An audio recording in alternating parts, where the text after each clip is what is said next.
Assalamualaikum warahmatullahi wabarakatuh. Puji dan syukur kita panjatkan kehadirat Allah Subhanahu wa Ta'ala, karena berkat rahmat dan hidayahnya lah kita dapat bertatap muka dalam rangka melaksanakan sidang skripsi secara online. Ucapan terima kasih saya sampaikan kepada yang terhormat dan terpelajar Bapak Sutrisno APP Mkes, Bapak Nes Wiyadi Eskep MSc, dan Bapak Nes Lukmanul Hakim Eskep Mkep selaku tim penguji pada sidang kali ini. Perkenalkan, nama saya Tohiro, NIM PO 72202190074, mahasiswa sarjana terapan keperawatan Politeknik Kesehatan Kementerian Kesehatan Kalimantan Timur. Izinkan saya mempresentasikan hasil penelitian saya yang berjudul Hubungan merokok dan atau konsumsi kopi dengan tekanan darah pada pasien rawat jalan di UPTD Puskesmas Kerang. Sedikit mereview tentang tujuan dari penelitian saya. Tujuan umum. Tujuan umum adalah untuk mengetahui hubungan merokok dan atau konsumsi kopi dengan tekanan darah pada pasien rawat jalan di UPTD Puskesmas Kerang. Adapun tujuan secara khusus yaitu 1. Mengidentifikasi karakteristik responden yang meliputi jenis kelamin, usia, pekerjaan, dan pendidikan. 2. Mengidentifikasi pola merokok yang meliputi jenis rokok, lamanya merokok, dan jumlah rokok yang dihisap dengan tekanan darah. 3. Mengidentifikasi pola konsumsi kopi yang meliputi jenis kopi, frekuensi, jumlah, dan lamanya mengkonsumsi kopi dengan tekanan darah. 4.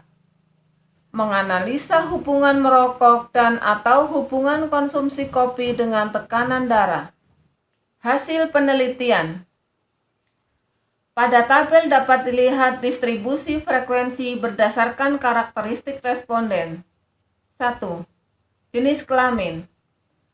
Untuk jenis kelamin terbanyak pada penelitian ini adalah berjumlah 72 responden atau 88,9%, dan jenis kelamin paling sedikit yaitu perempuan dengan jumlah 9 responden atau 11,1%. Untuk karakteristik usia, usia paling banyak yaitu pada rentang usia 31 sampai 45 tahun dengan jumlah responden sebanyak 35 responden atau 43,2%. Kemudian untuk karakteristik jenis pekerjaan, pekerjaan paling banyak adalah swasta dengan jumlah responden 63 responden atau 77,8%.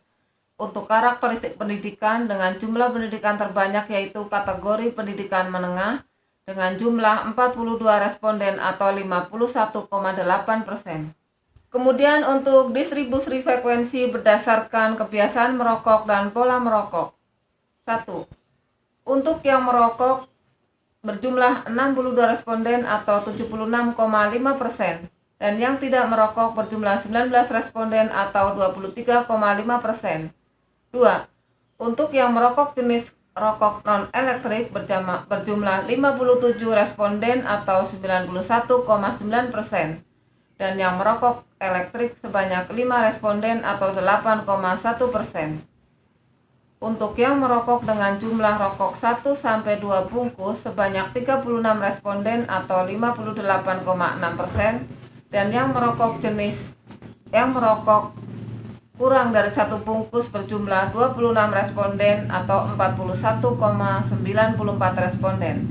Kemudian untuk yang mengkonsumsi rokok lebih dari 5 tahun sebanyak 44 responden atau 70,9%, dan yang merokok 1-5 tahun sebanyak 18 responden atau 29,1%. Distribusi frekuensi berdasarkan kebiasaan mengkonsumsi kopi dan pola konsumsi kopi. Yang mengkonsumsi kopi sebanyak 62 responden atau 76,5%, yang tidak mengkonsumsi 19 responden atau 23,5%. Kemudian yang mengkonsumsi jenis kopi hitam atau murni sebanyak 50 responden dan yang kopi campuran atau kopi instan sebanyak 12 responden.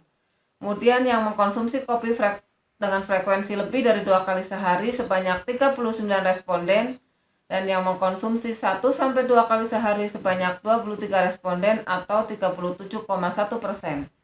Kemudian yang mengkonsumsi kopi dengan jumlah lebih dari 2 gelas sehari sebanyak 22 responden atau 35,5% dan yang mengkonsumsi kopi 1-2 gelas per hari sebanyak 40 responden atau 64,5%.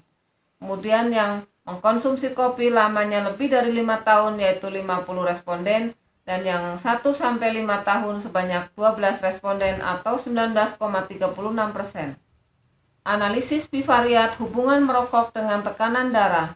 Pada tabel dapat dilihat bahwa yang merokok berjumlah 62 responden dengan yang mengalami hipertensi yaitu 27 responden dan yang tidak hipertensi sebanyak 35 responden atau 56,5%.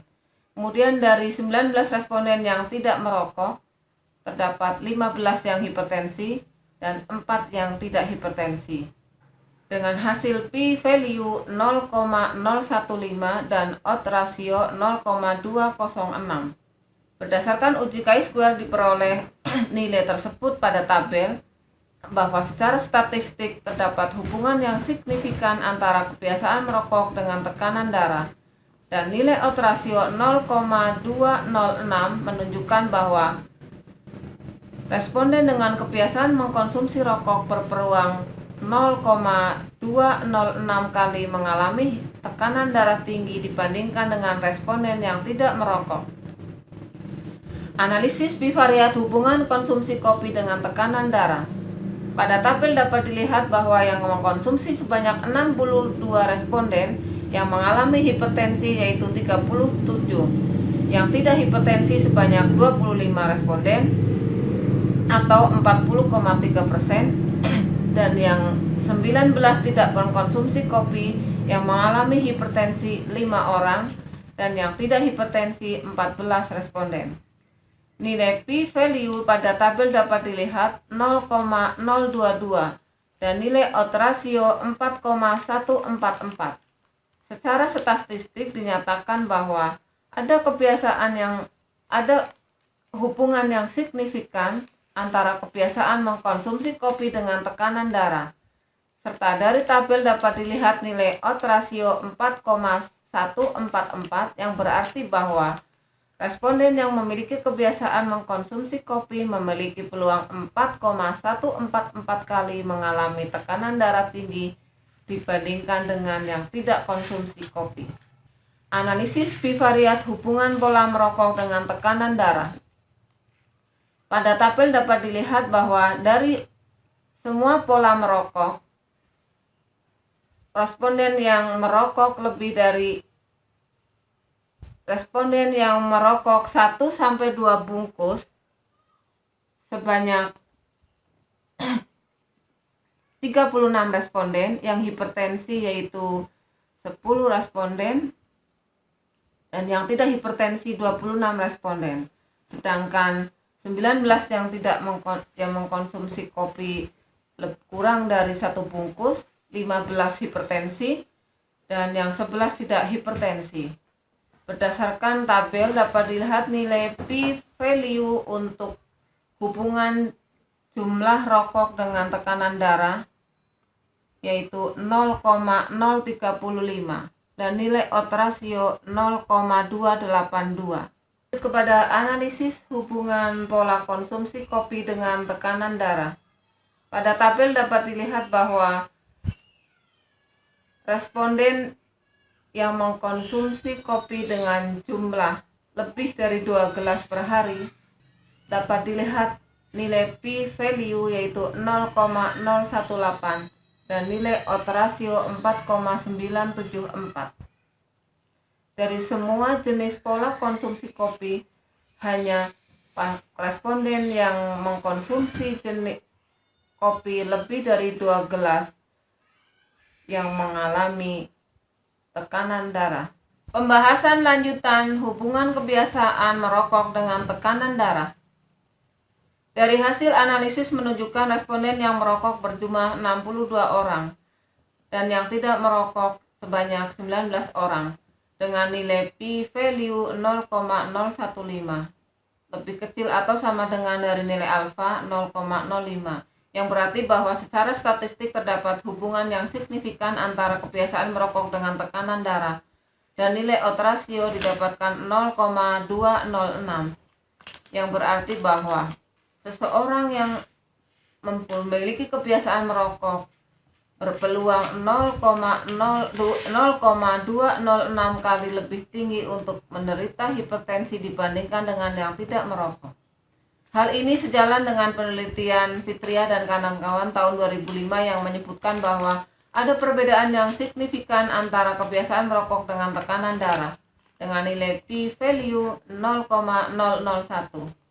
Penelitian sejalan juga diungkapkan oleh Firmansyah tahun 2017 yang melaksanakan bahwa ada hubungan yang signifikan antara gaya hidup khususnya merokok dengan tekanan darah dengan nilai p-value 0,014. Menurut asumsi peneliti bahwa merokok dapat menyebabkan tekanan darah karena di dalam merokok itu sendiri terdapat kandungan zat-zat yang membahayakan seperti tar, nikotin, dan karbon monoksida. Zat-zat tersebut dapat merangsang saraf untuk melepaskan zat kimia yang dapat menyempitkan pembuluh darah dan pada akhirnya berkontribusi kepada tingginya tekanan darah. Selain itu, tar yang langsung masuk ke dalam pembuluh darah sehingga memaksa jantung untuk bekerja lebih kuat, dan karbon monoksida yang sifatnya mengikat hemoglobin di dalam darah dapat mengantalkan darah dan membuat plak di dalam pembuluh darah sehingga membuat pembuluh darah tersumbat dan mengakibatkan kerja jantung meningkat yang berkontribusi juga pada peningkatan tekanan darah. Lanjut kepada pembahasan hubungan pola konsumsi kopi dengan tekanan darah. Berdasarkan tabel hasil analisis bivariat dengan uji chi-square didapatkan nilai p-value untuk responden yang konsumsi kopi jenis kopi murni dan kopi campuran didapatkan nilai 0,330 dan yang konsumsi kopi dengan frekuensi lebih dari 2 gelas dengan yang konsumsi kopi 1-2 gelas dapatkan nilai p-value 0,10 lebih besar dari nilai alfa, dan yang konsumsi kopi dengan jumlah konsumsi lebih dari 2 gelas per hari dan dengan konsumsi 1-2 gelas per hari didapatkan nilai p-value 0,018 lebih kecil atau sama dengan nilai alfa 0,05. Sedangkan responden yang mengkonsumsi kopi lebih dari 5 tahun dengan yang konsumsi kopi 1-5 tahun didapatkan nilai p-value 0,100 lebih besar daripada nilai alfa. Dapat disimpulkan bahwa dari pola konsumsi yang ada, menurut penelitian ini hanya jumlah atau banyaknya kopi yang dikonsumsi yang mempunyai pengaruh terhadap tekanan darah responden yang mengkonsumsi kopi lebih dari 2 gelas per hari. Tidak adanya pengaruh jenis dan lamanya konsumsi kopi dengan tekanan darah menurut pendapat peneliti bahwa dipengaruhi oleh beberapa faktor, di antaranya yaitu data dari kuesioner itu sendiri. Dari responden yang menyatakan adanya kebiasaan minum kopi hanya untuk sewaktu-waktu saja dan jenis kopi yang dikonsumsi juga bervariasi. Selain itu, responden kebanyakan mengkonsumsi kopi dalam waktu yang tidak lama dan masih dalam batas normal atau moderat. Selain itu juga pengaruh konsumsi kopi bersifat akut dan pada konsumsi yang moderat hanya sebagai perangsang atau penyemangat saja. Cukup sekian dan terima kasih presentasi dari saya. Wassalamualaikum warahmatullahi wabarakatuh.